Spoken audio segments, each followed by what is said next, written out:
We are back with another week in the books on this fine Labor Day weekend as we will dissect everything that happened with the football game. Plus, we're going to reveal who else will be in action this upcoming week. We're starting to get to the groove of things here for the fall season. Talk, prep, athletics.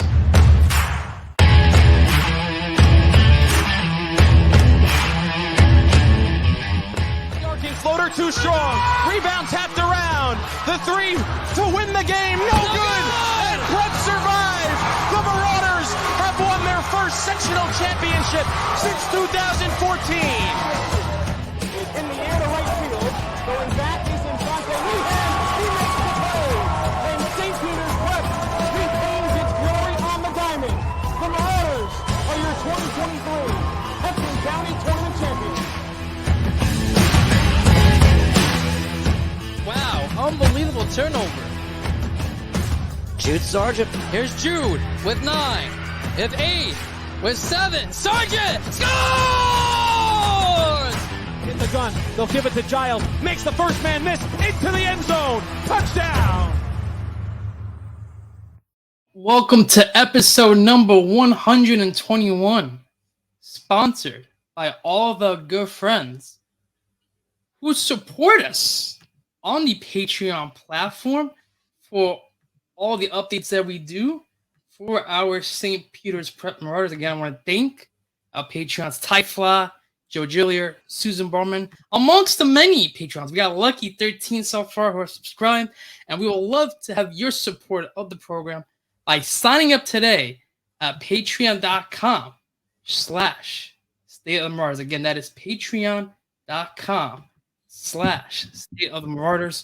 And it's only $2 a month. You get a full 7-day free trial once you sign up as well. You get live updates right from your phone on any game or match you're covering, the podcast and video phone right to your phone.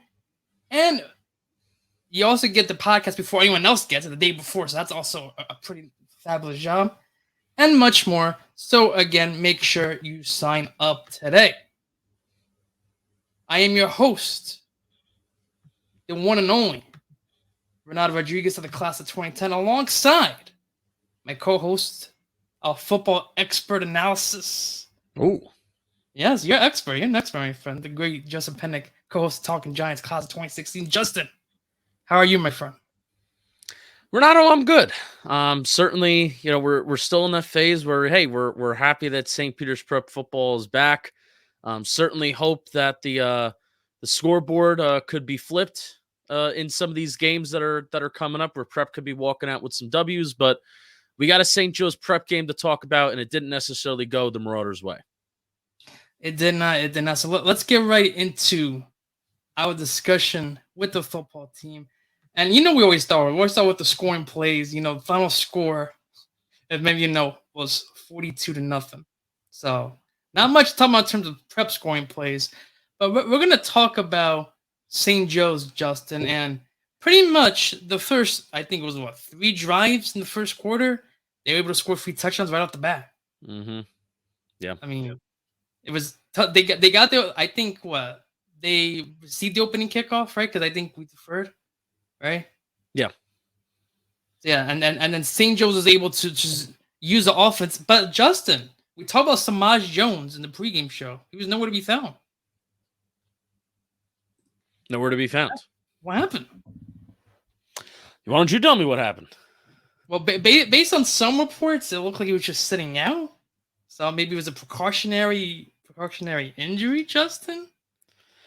Yeah, I'm not quite sure. So regardless, St. Joe's Prep, they have the firepower, and they have everything that they need to do to win the game. So didn't quite need him. No, I mean, in this game, Justin, they could have rolled the second string quarterback, which they did, and he went, I think it was 8'12", 116 yards on passing attack. But also, Justin, they ran the ball really well in this game.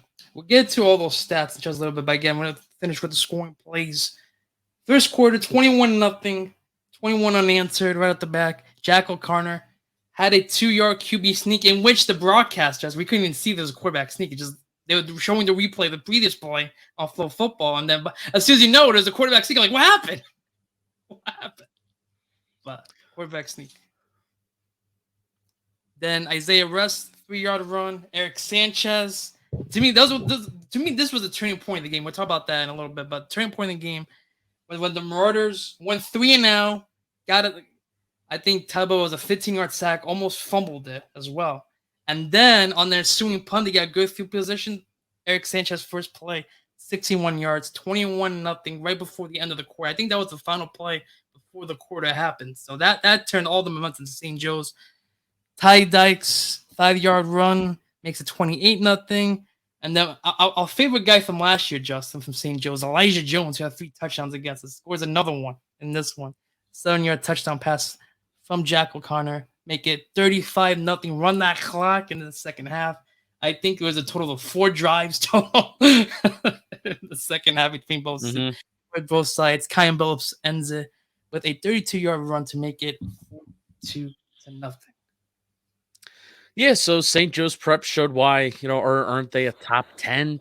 Number 10 ranked teams in the country.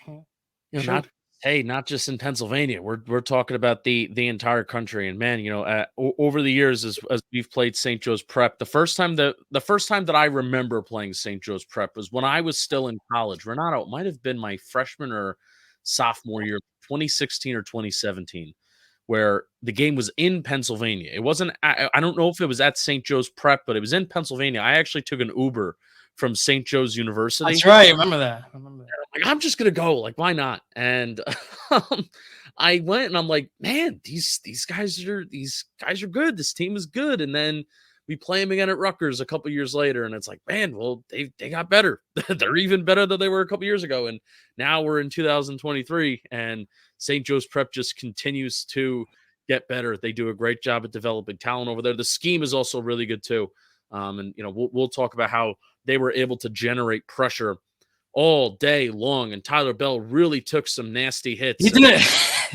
Credit to Tyler Bell for getting up and taking those hits. Like, that's a, hey, welcome to big time high school football moment. This was honestly, if you want to spin a positive out of this game, I am not sure there's ever going to be a game in Tyler Bell's career where he is going to get hit harder in high school football than what he did today, and than when he did this past weekend. So St. Joe's Prep, shout out to them. They're a top 10 team in the country for a reason.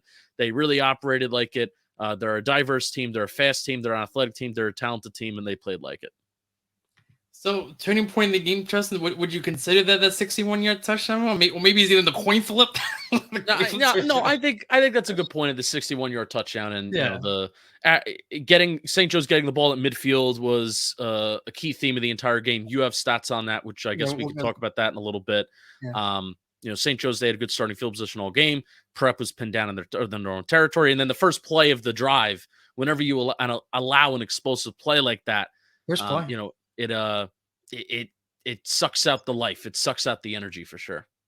Right, and you're going down 21-0. 14-0. Okay, first quarter 14-0, sustainable. But then now going 3 scores, it takes a lot of these cells. Yeah. So again, credit to St. Joe's, credit to their schemes, their plans, their athletes. They were much better than Prep. Yeah. So let's talk about. Usually we talk offense first, right? This week I want to emphasize the good things of the defense, because I think the defense, besides allowing those 2 to 3, maybe even 4 explosive plays, they were pretty good. The only, besides the 2 explosive rushes, I think I have a stat here. Besides the 2 explosive rushes, this defense allowed 3.8 yards per carry. So to me, that's for Prep defense, what they've been struggling to run defense this year and even last year. That is a good thing for them. Yeah, I mean, I really saw some plays where Samad Bailey and Joe Assign and Xavier Miles, I would say those 3 guys really did play well. You had some of the edge rushers play well too, Renato, if you want to actually. Yes, Cortez had a good play as well. Yeah. So there were some guys that made some individual plays, and that's what this defense needs. You kind of need some guys to take over a drive, and even if, hey, like I'm gonna, or even like Joe Assign, for example, too. Like Joe was doing is really fast. Like he was running in the open field, forcing guys to go to the outside, where even if he didn't make a tackle, he was forcing running backs, he was forcing ball carriers to continue to go out by the sideline. So then you can get some of your teammates and some other prep defenders to go and finish the play. So there were a lot of plays that Joe Assign made, but there were also a lot of plays where Joe Assign helped other guys make plays, and we already know how good he is. So overall, and again, explosive plays are one of the main things, and the main things that kind of hurt you on defense. But besides those, and you can't excuse those, but besides those, I liked seeing that the yards per carry allowed for St. Peter's Prep wasn't like 5, 6, 7 yards, that they were able to get a talented St. Joe's defense down. Renato, I'm going to tell you what the key is for these explosive runs, because you're going to have times where talented offenses like St. Joe's Prep, they're going to have everything blocked perfectly. The talented O-line, an O-line that has a lot of chemistry, and a prep defense that is still trying to figure itself out. What you need when everything is blocked perfectly for an offense, we need these secondary players, these corners, these safeties stepping up, taking good angles and making tackles, because I would much rather allow a 10-yard run, a 12-yard run, a 15-yard run than a 40, 50-yard run. Right. And these secondary players, they just got to stay in their lanes. They got to take good angles. They got to be able to tackle. I know that's not your first thought of being a corner and a safety. It's, hey, how can I make a play on the football through the air? But for this defense, that's got to be a priority, right? Right, especially when the run defense has been as bad as it's been the last couple of years. Like you need to make those tackles early on and avoid those 40, as you mentioned, those 40, 50-yard explosive plays, right? Keep the time possession, right? Let them work the field 10 yards, 5-10 yards at a time. Get your offense on the field, get some stops. Because I think this defense, Justin, it's already been better. They're forcing turnovers in both games so far. Yeah, special teams had a great special teams had a great performance.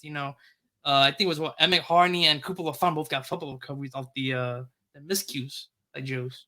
Yeah, weren't there like 2 to 3 in the first half of special? Joe Assign forced 1-2 against the running back. Yeah, so there were 2 or 3 takeaways that Prep had on special teams / defense during that first half. So it's not like the offense didn't get opportunities, and the defense has done, which last year they struggled with, forcing some of those turnovers. And I do think that, like last year, it may have not mattered if an opposing offense ran 10, 11, 12, 13 plays in a drive. They may have scored anyway. But I think this year's defense, that they will force an opposing offense to make a mistake, drop a pass, somebody's going to have a false start, a holding penalty, a sack, a tackle for loss, a negative play. We've seen this defense force some negative plays this year. So I'm confident that that's got to be the mentality. The mentality it has to be, hey, man, this is going to be a war of attrition where we may not be good enough to stop teams and go 3 and out and then get off the field, right, and just be full out dominant. When you go on the field as a defensive player, you got to be ready for a 10, 11, 12 play drive, but it's bend but don't break. And there's nothing wrong with that, because that's the game of football now. The game of football now is bend but don't break. You see how many NFL teams and NFL defenses are taking that mentality of, even if you allow a lot of yards, it's about not allowing a lot of points. And I think this defense is kind of, they got to embrace that mentality a little bit. What's tough for this defense this past week, Justin, which is going to lead us to our next point. Field position. Yeah. We'll lead that into the offense now, because St. Joe's, I did the math yesterday when I was watching the film again. They started just average at the 49-yard line. Like, you can't, like, the defense, the rush defense is already struggling a bit. Is that you can't tell them to start, start in midfield and then try to stop them. Like, it's tough. Yeah. That's tough. Yeah. And I think one of the key reasons as to why, I feel like the offense put the defense behind schedule, right? Yeah, 100%. And first down. Think about this: first down conversions by both offenses. St. Joe's had 18, and the Marauders 5. Think about that stat for a second. 5 first downs the game. The entire game. Okay. 5 first downs. Okay. And on third down, Prep was 1 for 9 on conversions. Right, as you talked about, right? Either get your third downs or limit the amount of third downs. Right, that's what you said. And St. Joe's led the categories in both things. Prep, they had 9 third downs, only converted 1, but 7 of those 9 third downs were on 3rd and 10 plus. Oh, that's not a stat that I like. No. Again, that's the St. Joe's defense is putting on a clinic against his murder offensive line in the game. They did. How many third downs did St. Joe's Prep face? Do you know? So St. Joe's faced 5 and converted 3. Okay. The Okay, fact so that they again, ran so many more plays and only faced 5 third downs, and Prep ran so many less plays and they faced 9. Yeah, I mean like I said this, Renato, and I think this is going to be an interesting stat to keep track of for this St. Peter's Prep Marauder team as the year goes on. I think week 1, Prep's offense faced more third downs and they lost. And then week 2, their offense faced more third downs than St. Joe's Prep and they lost. And I football's not a black or a white game where if you are good in one stat or if you're good in one area, you're automatically going to win the game. But the 2 things that I always keep track of are explosive plays and third down attempts. And I really do believe that the team that, especially the team that faces third down the least, I think they're going to wind up winning the game. But also, I don't want to be too, I really don't want to be too tough on the offense, Renato. They did score 0 points. It's young. The young offense too. This St. Joe's Prep team, we talked about this in the preview. This St. Joe's Prep team is going to be, they are the toughest team that they are going to face easily this year. Easily. Schedule doesn't get easier per se. No. But this St. Joe's Prep team is 100%. There's not going to be another top 10, top 20 team in the country that St. Peter's Prep is going to play this year. And Justin, we watched the game against IMG for St. Joe's. They allowed IMG, the number 3 team in the country, 17 points. Yeah. Right? So they were a great defense. And they showed why in this game. They absolutely outclassed his offense. It's a young offense. They outclassed him. Yeah. And I think they really showed the lack of experience and maybe lack of cohesion together when St. Joe's Prep's defense was sending pressure. Mm-hmm. And the ways that St. Joe's was able to simulate pressure and manufacture pressure, where even if they're rushing 3 on the defensive line, there's like this rover linebacker safety. Ohio State uses like a linebacker like this often. I don't know if it's called a rover or a joker. I don't know what they're necessarily called, but they're kind of lined up outside as like a corner, but they're a linebacker. And what that defender was doing constantly for St. Joe's is like a lot of times on like the backside of plays, they would show like they're about to blitz, but they're coming from the secondary. They would go in and blitz and come in as like a 4th or a 5th pass rusher, and Prep just would not account for that pass rusher, so that as a free rusher coming in and as a clean lick on Tyler Bell if that ball is not coming out in like 2 seconds or less. So there a lot of miscommunication on the offensive line. I don't know who it's on. I don't know if it's coming from the sideline. I don't know if it's on the center or the quarterback to call out slides and protections, how much of that is happening at the high school game. But certainly there was a lot of manufactured pressure that this offensive line didn't pick up, and Tyler Bell really took some hits this game. Yeah, Anthony Stack and Nick McGlynn, even Roy, the defensive tackle, even was making some big stops up in the middle. Jalen Klein had nowhere to run all game. Nowhere to run. So some final stats, Justin. Marauder offense total 37 yards. And they allowed 306. Okay. So we'll see what happens. The 0-2, right? The season's not over yet. No. Not over yet. We got more games. Starting with DePaul Catholic next week, Zone 6 Classic.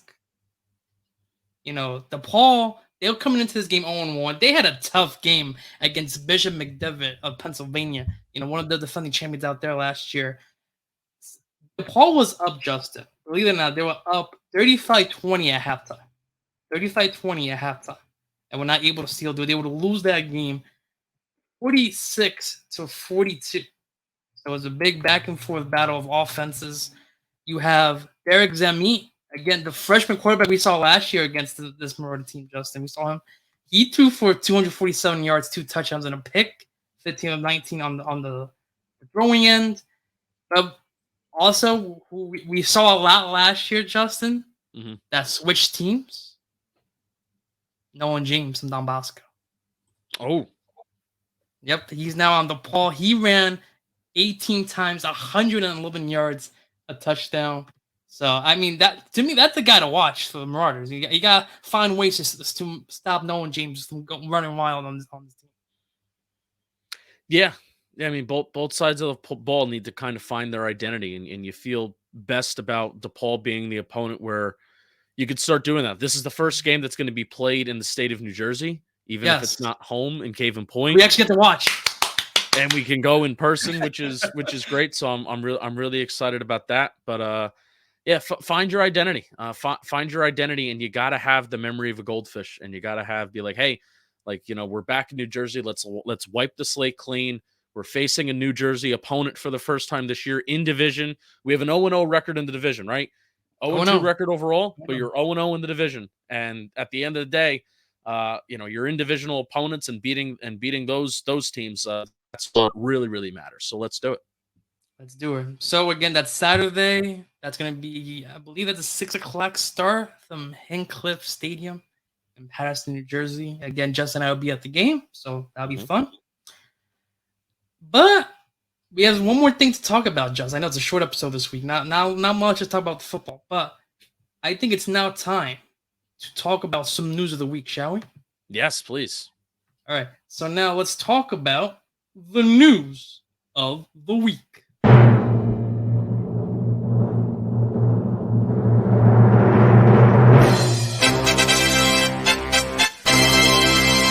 In this week's news, what do we got to talk about? The baseball team honoring Coach Laguerre's 400th career victory with a little golf outing. Yes, golf outing. Their first annual golf outing at the Hendricks Field Club in Belleville, New Jersey. That's going to be on October 16th. Again, registration $200. You got open bar, lunch, dinner as well. So make sure you contact Joseph Haynes with the information below. So, in other news, the wrestling team is honoring 50 years. Yes, 50 years. They're going to have their 2023 season kickoff and 50th anniversary celebration.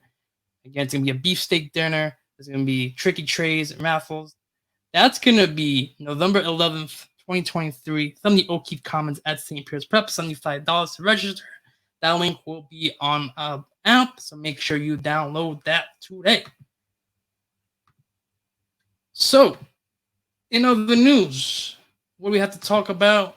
We also got the first annual beefsteak dinner for St. Pierre's Prep for Soccer. Save the date there for September 30th, 2023. More information to come on that, so stay tuned.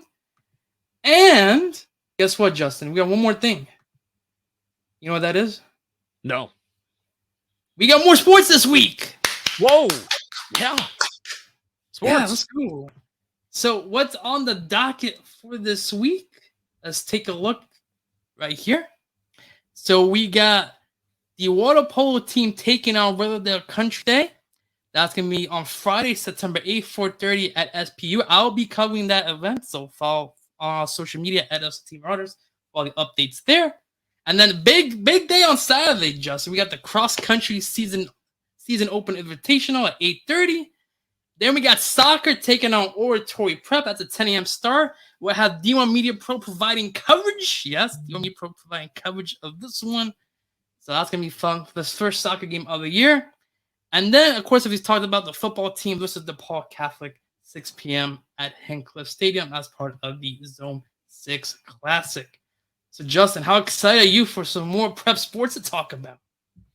Man, that's awesome. And I love that you're going to be at 3 different events in 2 days. So you're, the St. Peter's Prep Athletics coverage of a State of the Marauders is top notch. So stay tuned and get excited. Well, Justin, I want to thank you once again for coming on this week's episode. I am so happy to have you on each and every week to dissect the prep football team. It's always a pleasure. Pleasure, Renato. Let's win some games. So, as always, let's go prep. See you later, everybody.